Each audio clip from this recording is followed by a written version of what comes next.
in NFTs, and I'll throw it up to who wants to take it up, and then you can have commentary. Jake?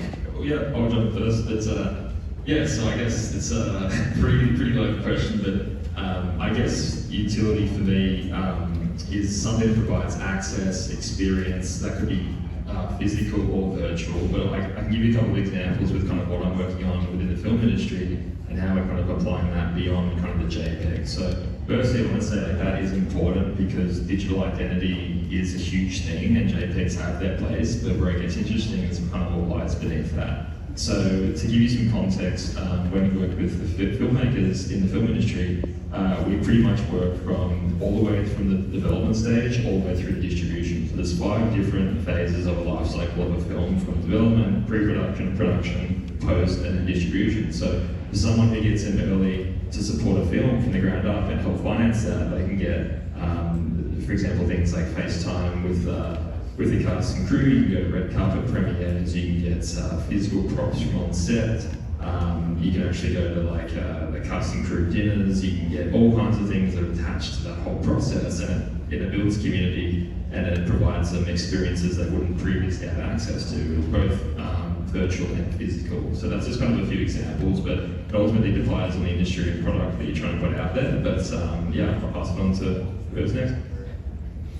Anyone else? Oh, Alex? Yeah, I can jump in on that. So, some context, my background is in software engineering. So I've been using technology to solve problems for a really long time.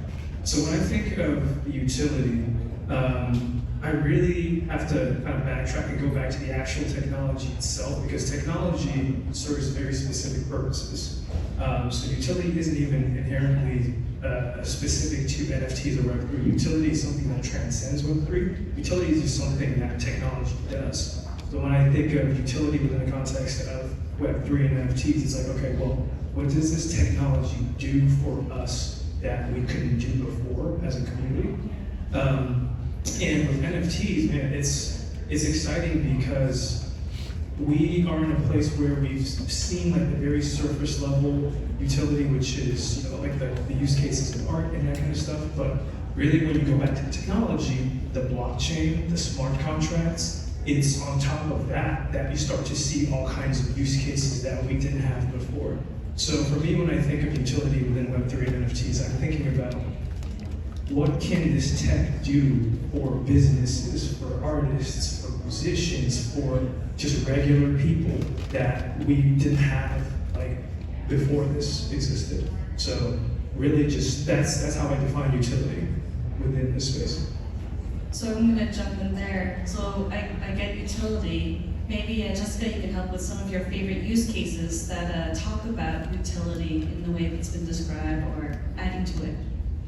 I'm partial to Web3 programs or NFTs or tokens that get you access to real life experiences. It's no secret that I'm not the biggest fan of the metaverse as it's currently implemented or described right now. I understand it's going to be great. I got that, but if I have to sit through one more metaverse-based party where I don't get any free drinks and I can't actually hang out with people in real life, I'm not going basically.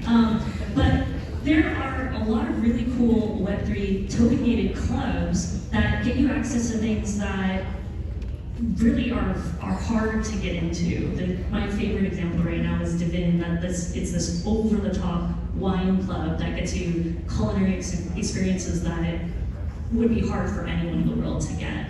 But the thing that gets me really excited about them is actually their technology. They have these, what they call soul-bound experience tokens, so that once they're gifted to you, you can't transfer them to anyone else, you can't sell them. It's proof that you really had this extremely rare, exclusive experience.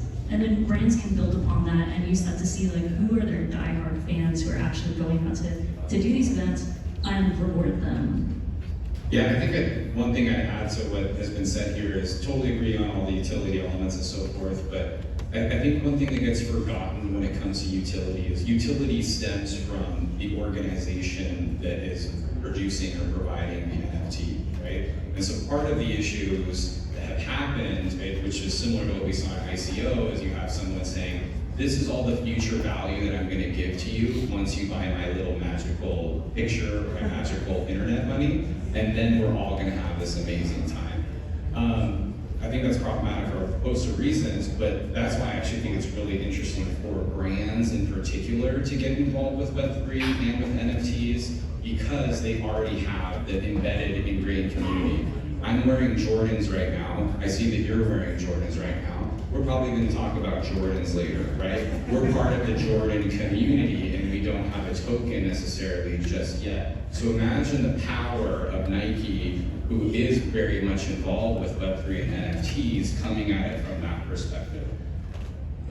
We're talking about JPEGs and more than a JPEG. I want to put something out here to everybody. Let's just pretend that NFTs are no more than just a better JPEG.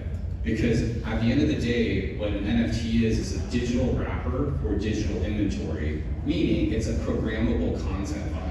So if the worst thing that NFTs ever amount to be is a better JPEG or a better PNG that's now programmable and unlocks access to all these things, I think that's actually a pretty good experience for brands overall. All that to say, I think there's still value along the other aspects that people hype up as well. Very educational. Thank you for sharing, Jonathan. I'm going to put on my professor hat. So one of the great things about blockchain is that you can put an